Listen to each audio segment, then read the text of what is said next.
हाँ जी, कल तक आपने इलेक्ट्रोकैमिस्ट्री जो है वो स्टार्ट करा सी उसदे विच आपने oxidation reduction oxidising agent reducing agent ये सारिया वैल्यूज जो टर्म्स ने उन्होंने स्टडी करा सी इलेक्ट्रोकैमिकल सैल भी आपने स्टडी करा सी ईएमएफ किस तरीके नाल आपां फाइंड आउट करते हैं वो भी स्टडी करी सी ते रिप्रेजेंटेशन ऑफ सैल जो है वो भी आप स्टडी कर चुके हैं है ना।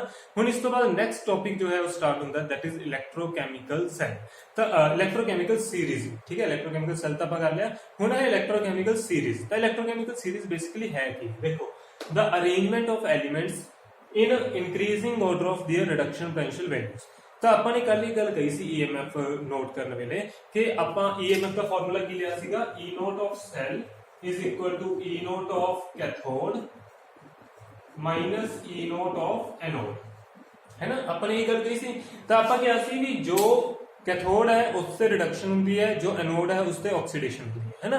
तो आप यह गल कही सी ईएमएफ दे विच कि चाहे एलीमेंट की रिडक्शन हो रही है चाहे एलीमेंट की ऑक्सीडेशन हो रही है, जो वैल्यूज आप पुट करांगे वो रिडक्शन पोटेंशियल वैल्यूज ही पुट करांगे है ना। आप ये गल कही सी तो इस गल दिमाग च बिठा के रखना है कि जो ई नोट का फॉर्मूला है वो according to reduction potential values बनया हुआ है। तो चाहे एलीमेंट की रिडक्शन हो रही है चाहे एलीमेंट की ऑक्सीडेशन हो रही है, फॉर्मूले दे विच आपां हमेशा रिडक्शन पोटेंशियल ही पुट करांगे ठीक है। हाँ इन्ना जरूर है आपां नूं पता होना चाहिए किस दी रिडक्शन हो रही है किस दी ऑक्सीडेशन हो रही है, क्योंकि जिस दी रिडक्शन हो रही है उन्होंने पहला लिखांगे माइनस जिस दी ऑक्सीडेशन हो रही है ठीक है।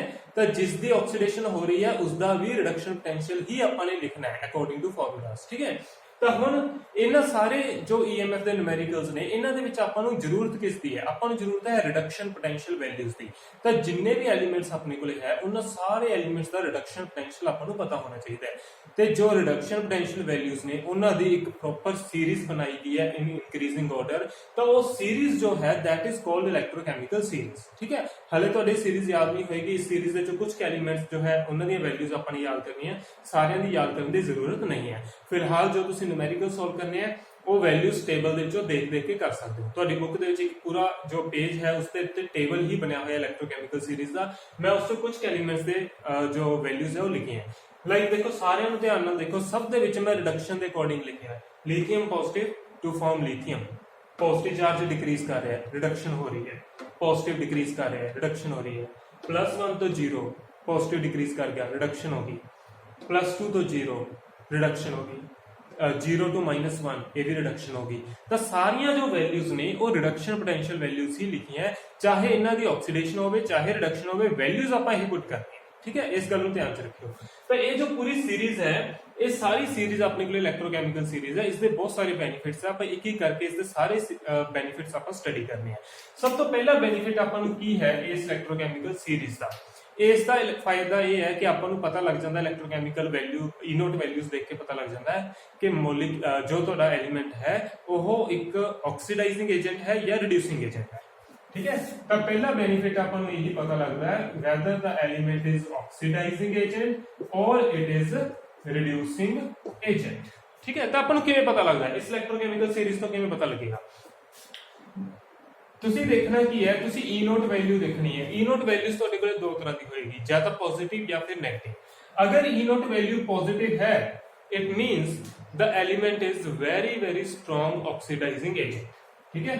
जिन्हां दी E नोट पॉजिटिव हुंदी है वो बहुत अच्छे ऑक्सीडाइजिंग एजेंट्स हुंदे हैं, ते जिन्हां दी E नोट वैल्यू हुंदी है negative they are the very good reducing agents ठीक है। पॉजिटिव वाले ऑक्सीडाइजिंग एजेंट है ते नेगेटिव वाले है रिड्यूसिंग एजेंट। लाइक हो जिवें देखो पूरी सीरीज दे विच तुहाडे कोले लिथियम सब तो नीचे आता है जिसकी वैल्यू -3.05 है। पूरे पीरियोडिक टेबल दे विच तुहाडे कोले जो जिन्ने भी एलिमेंट्स है सब तो नीचे लिथियम है, सब तो ज्यादा नेगेटिव जो है लिथियम है। इट मींस के लिथियम जो है वो सब तो स्ट्रॉन्ग रिड्यूसिंग एजेंट है ठीक है।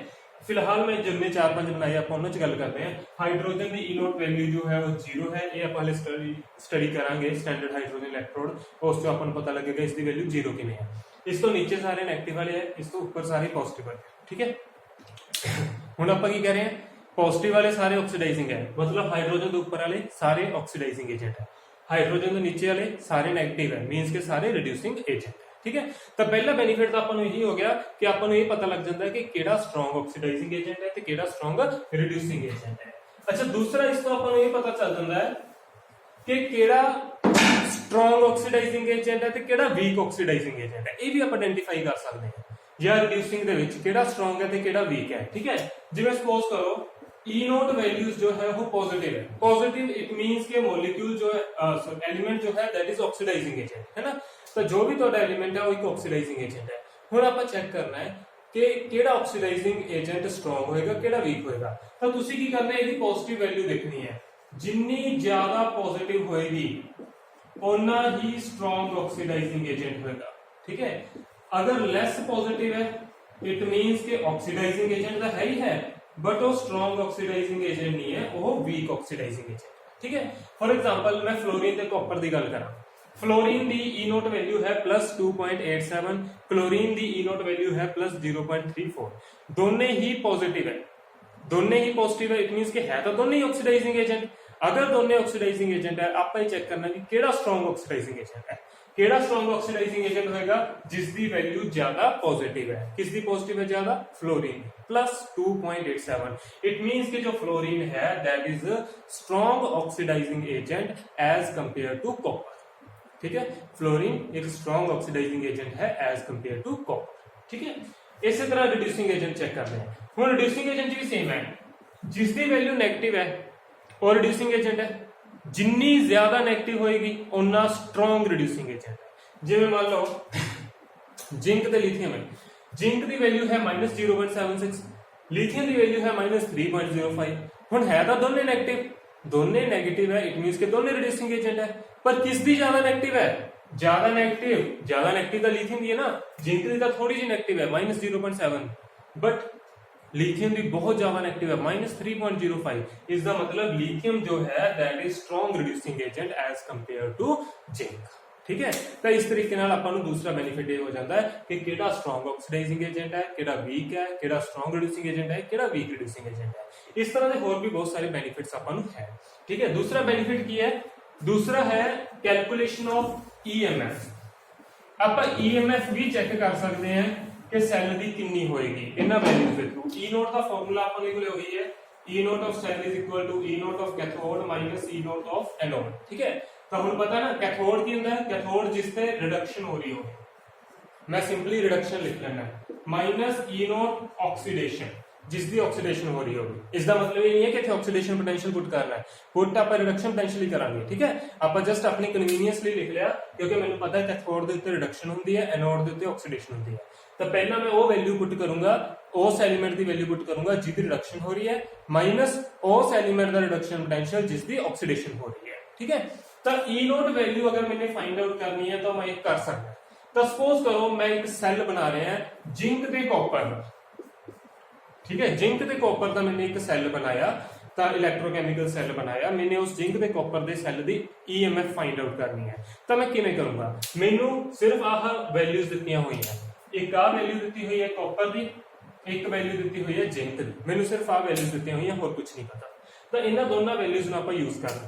तो देखो E naught of copper, copper 2 positive by copper दी हुई है, E naught of zinc 2 positive by zinc दी हुई है। कॉपर की वैल्यू +0.34, जिंक की वैल्यू -0.76। तो मैं किवें इस सैल की ईएमएफ फाइंड आउट करूंगा?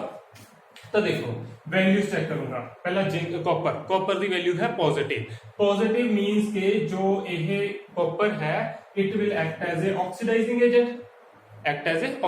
एजेंट। दूसरा जिंक की वैल्यू है negative it means it will act as a reducing agent. ठीक है, हुण ऑक्सीडाइजिंग एजेंट केड़ा हुंदा है? ऑक्सीडाइजिंग एजेंट हुंदा है which oxidize others and reduce itself. मतलब कॉपर दी खुद दी रिडक्शन होएगी। जिंक नु देखो, जिंक रिड्यूसिंग एजेंट है, रिड्यूसिंग एजेंट केड़ा हुंदा है? Which reduce others and oxidize itself. मतलब जिंक दी की होएगी? ऑक्सीडेशन। तो हुण मैनूं ये पता लग गया कि किहड़े एलीमेंट की रिडक्शन होनी है ते किहड़े एलीमेंट की ऑक्सीडेशन होनी है। वैल्यूज पुट करनी है, सिंपल। तो रिडक्शन किहदी हो रही है? कॉपर दी। तो इत्थे की लिखना तुसीं? E naught of copper 2 positive by copper minus E naught of zinc 2 positive by zinc. ठीक है, लिखना तो इसी तरह ही है, reduction potential value copper 2 positive oblique copper zinc 2 positive oblique zinc, ठीक है। मैनू पता है कॉपर की रिडक्शन हो रही है माइनस जिंक जिसकी ऑक्सीडेशन हो रही है। कॉपर की वैल्यू कितनी है 0.34 माइनस जिंक की वैल्यू कितनी है माइनस 0.76। ये माइनस माइनस प्लस हो जाएगा ਤੇ E नोट वैल्यू आ जाएगी मेरे को 1.10 वोल्ट। ਤਾਂ ਕੱਲ ਵੀ ਆਪਾਂ ਇਸ ਤਰ੍ਹਾਂ ਦਾ ਨਿਊਮੈਰੀਕਲ ਕੀਤਾ ਸੀ, ਉਸ ਦੇ ਵਿੱਚ ਆਪਾਂ ਦੇਖਿਆ ਸੀਗਾ ਕਿ EMF जो है ਇਲੈਕਟ੍ਰੋਕੈਮੀਕਲ ਸੈੱਲ ਦੀ 1.10 ਵੋਲਟ ਆ ਰਹੀ ਸੀ, ਉਹੀ ਚੀਜ਼ ਸੇਮ ਆਪਣੇ ਕੋਲੇ ਆ ਰਹੀ ਹੈ, ਠੀਕ ਹੈ। ਆਪਾਂ ਹੋਰ ਕਰਦੇ ਹਾਂ ਇੱਕ ਐਗਜ਼ਾਮਪਲ। ਸਪੋਜ਼ ਕਰੋ ਸੈੱਲ जो है ਆਪਾਂ ਨੂੰ ਦੇਤਾ, ਸਪੋਜ਼ ਕਰੋ ਆ ਦੇਤਾ ਇੱਕ जिंक ਤੇ ਲਿਥੀਅਮ ਦਾ ਸੈੱਲ ਦੇਤਾ, ठीक है। जिंक ਤੇ ਲਿਥੀਅਮ ਦਾ ਸੈੱਲ ਦਿੱਤਾ, ਹੁਣ ਕਹਿੰਦੇ E नोट फाइंड आउट करनी है। अपन की कुछ गिवन है E naught of zinc given है Zn2 positive over zinc that is equal to 0.76 minus the ते E नोट ऑफ लिथियम दिता हुआ है Li positive over Li that is equal to -3.05। हाँ जी, हुण अपन दोनों वैल्यूज नेगेटिव देतियां ते कहंदे भाई E नोट फाइंड आउट करो। हुण पहला तो अपन यही चेक करना पड़ेगा ना किसकी रिडक्शन हो रही है किसकी ऑक्सीडेशन हो रही है, तो इन्हां वैल्यूज ਨੂੰ ਦੇਖਾਂਗੇ। ਹੁਣ ਤਾਂ ਦੋਨੇ ਨੈਗੇਟਿਵ ਹੈ ਭਾਈ, ਹੁਣ ਕਿਵੇਂ ਚੈੱਕ ਕਰਾਂਗੇ? ਦੋਨੇ ਨੈਗੇਟਿਵ ਹੈ, ਇਟ ਮੀਨਸ ਕਿ ਇਹ ਵੀ ਰਿਡਿਊਸਿੰਗ ਏਜੰਟ ਹੈ ਤੇ ਇਹ ਵੀ ਰਿਡਿਊਸਿੰਗ ਏਜੰਟ ਹੈ। ਹੁਣ ਦੋਨੇ ਰਿਡਿਊਸਿੰਗ ਏਜੰਟ ਹੈ। ਰਿਡਿਊਸਿੰਗ ਏਜੰਟ ਕਿਹੜਾ ਹੁੰਦਾ ਹੈ ਵਿਚ reduce others and oxidised self. ਹੁਣ ਇਹ ਤਾਂ ਹੋ ਨਹੀਂ ਸਕਦਾ ਕਿ ਦੋਨਾਂ ਦਾ ਸੈੱਲ ਬਣਿਆ ਹੋਵੇ ਤੇ ਦੋਨੇ ਹੀ ਆਕਸੀਡਾਈਜ਼ ਹੋ ਜਾਣ। ਇੱਕ ਦੀ ਆਕਸੀਡੇਸ਼ਨ ਹੋ ਰਹੀ ਹੈ ਤਾਂ ਦੂਜੇ ਦੀ ਰਿਡਕਸ਼ਨ ਤਾਂ ਹੋਏਗੀ। ਤਾਂ ਹੁਣ ਆਪਾਂ ਨੂੰ ਕਿਵੇਂ ਪਤਾ ਲੱਗੇਗਾ? ਹੁਣ ਆਪਾਂ ਇਹ ਆਇਡੈਂਟੀਫਾਈ ਕਰਾਂਗੇ ਕਿ ਦੋਨਾਂ ਚੋਂ ਕਿਹੜਾ ਸਟਰੋਂਗ ਰਿਡਿਊਸਿੰਗ ਏਜੰਟ ਹੈ, क्योंकि जो स्ट्रॉन्ग होएगा उससे भी चलेगी, वीक की तो कोई गल सुनता नहीं। स्ट्रॉन्ग केड़ा होएगा वो चेक करना अपन ने। स्ट्रॉन्ग रिड्यूसिंग एजेंट हुणे तुहानूं क्या कहते हैं जिसकी जिन्नी नेगेटिव वैल्यू होएगी उन्ना स्ट्रॉन्ग रिड्यूसिंग एजेंट होएगा। तो हुण तुसीं देखो लिथियम की वैल्यू -3.05 ते जिंक की सिर्फ -0.7, तो लिथियम जो है that is strong reducing agent as compare to zinc. तो लिथियम अगर एक स्ट्रॉन्ग रिड्यूसिंग एजेंट है तो लिथियम दी चलेगी जिंक दी नहीं चलेगी, ठीक है। हुण लिथियम एक स्ट्रॉन्ग रिड्यूसिंग एजेंट है, इसका मतलब कि लिथियम जो है that will reduce others. Reducing agent केड़ा हुंदा जेड़ा दूजियां नूं रिड्यूस करे ते खुद की हो जाए ऑक्सीडाइज।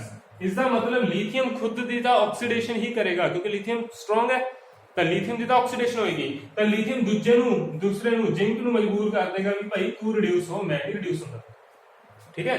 तो हुण किसकी ऑक्सीडेशन हो रही है किसकी रिडक्शन हो रही है पता लग गया, ठीक है। किसकी रिडक्शन हो रही है जिंक की, तो इत्थे आपां लिखांगे E naught value of zinc Zn2 positive by Zn minus E naught of lithium, lithium की ऑक्सीडेशन हो रही है, ठीक है। तो E नोट जिंक की कितनी है -0.76 माइनस लिथियम की E नोट कितनी है दैट इज -3.05, ठीक है। हुण इसनूं सॉल्व कर लो जिन्ना भी आंसर आएगा, ठीक है, कैलकुलेट कर लो जिन्ना भी आंसर तुहाडे कोल आएगा that will be the E naught of cell.